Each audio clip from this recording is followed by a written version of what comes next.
କେହି ଜଣେ ଖୁବ୍ ସୁନ୍ଦର କଥା କହିଛି କି ନିଜର ସବୁ ଆଶାକୁ ଭଗବାନଙ୍କ ଉପରେ ଛାଡ଼ି ଦିଅନ୍ତୁ ଏବଂ ନିଜର କର୍ମ କରିବା ଜାରି ରଖନ୍ତୁ। ଦେଖିବେ ସେ କେବେ ନିରାଶ କରିବେ ନାହିଁ। ନମସ୍କାର ଶ୍ରୋତାବନ୍ଧୁ, ମୁଁ ସତ୍ୟଜିତ ସାମନ୍ତରାୟ ଆପଣଙ୍କ ସହ ଛୋଟ ଏକ କାହାଣୀକୁ ନେଇ। ଏ କାହାଣୀ ହେଉଛି ଜଣେ ରାଜାଙ୍କ ଝିଅର। ଜଣେ ରାଜା ଥିଲେ, ତାଙ୍କ ଝିଅ ଅର୍ଥାତ୍ ରାଜକୁମାରୀ। ତାଙ୍କ ମନରେ ସନ୍ନ୍ୟାସିନୀ ହେବାର ଭାବନା ସୃଷ୍ଟି ହେଲା। କାରଣ ଯେତେବେଳେ ରାଜକୁମାରୀ ବିବାହ ଯୋଗ୍ୟା ହେଲେ, ରାଜା ତାଙ୍କ ବିବାହ ପାଇଁ ଉପଯୁକ୍ତ ବର ଖୋଜି ପାଇପାରିଲେ ନାହିଁ। ବୟସ ବଢ଼ି ଚାଲିଥାଏ। ତାଙ୍କ ଝିଅର ଭାବନାକୁ ବୁଝି ରାଜା ବହୁତ ଚିନ୍ତା କରିବା ପରେ ତାଙ୍କୁ ଜଙ୍ଗଲ ଭିତରେ କୁଡ଼ିଆ କରି ରହୁଥିବା ଜଣେ ସନ୍ନ୍ୟାସୀଙ୍କ ସହିତ ବିବାହ କରିଦେଲେ। ରାଜା ଭାବିଲେ ଯେ କେବଳ ଜଣେ ଭିକ୍ଷୁକ ସନ୍ନ୍ୟାସୀ ହିଁ ରାଜକୁମାରୀଙ୍କ ଭାବନାକୁ ପ୍ରଶଂସା କରିପାରନ୍ତି। ବିବାହ ପରେ ରାଜକୁମାରୀ ଖୁସିରେ ସେହି ସନ୍ନ୍ୟାସୀଙ୍କ ସହିତ କୁଡ଼ିଆରେ ରହିବାକୁ ଆସିଲେ। କୁଟୀର ସଫା କରିବା ସମୟରେ ରାଜକୁମାରୀ ଏକ ପାତ୍ରରେ 2ଟି ଶୁଖିଲା ରୁଟି ଦେଖିବାକୁ ପାଇଲେ।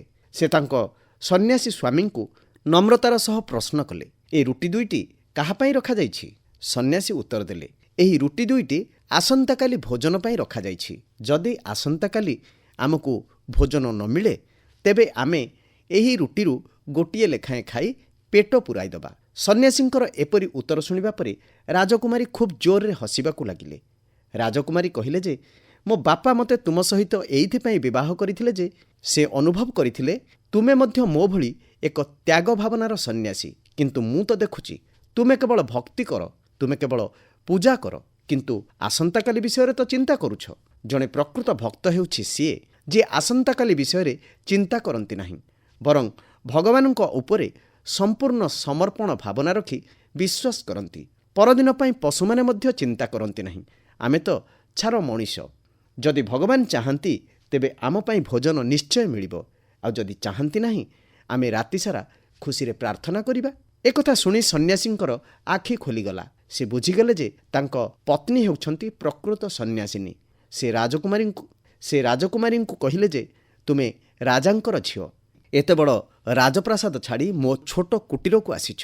ଯଦିଓ ମୁଁ ପୂର୍ବରୁ ଜଣେ ଫକୀର ଥିଲି, ତଥାପି ମୁଁ ଆସନ୍ତାକାଲିର କଥା ଭାବି ଏତେ ଚିନ୍ତିତ ରହୁଛି। କେବଳ କହିଦେଲେ ପ୍ରକୃତରେ ଜଣେ ସନ୍ନ୍ୟାସୀ ହୁଏ ନାହିଁ। ଜୀବନରେ ଅନେକ ତ୍ୟାଗ ଅଭ୍ୟାସ କରିପାରିଲେ ହିଁ ଜଣେ ସନ୍ନ୍ୟାସୀ ହୋଇପାରିବ।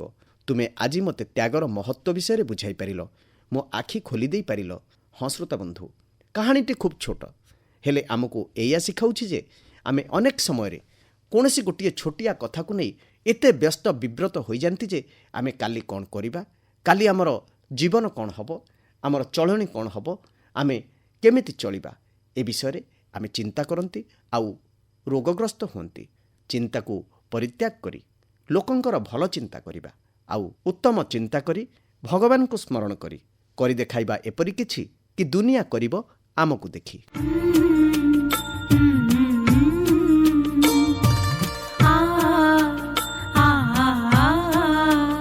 जीवन तुमने दिया है संभालोगे तुम,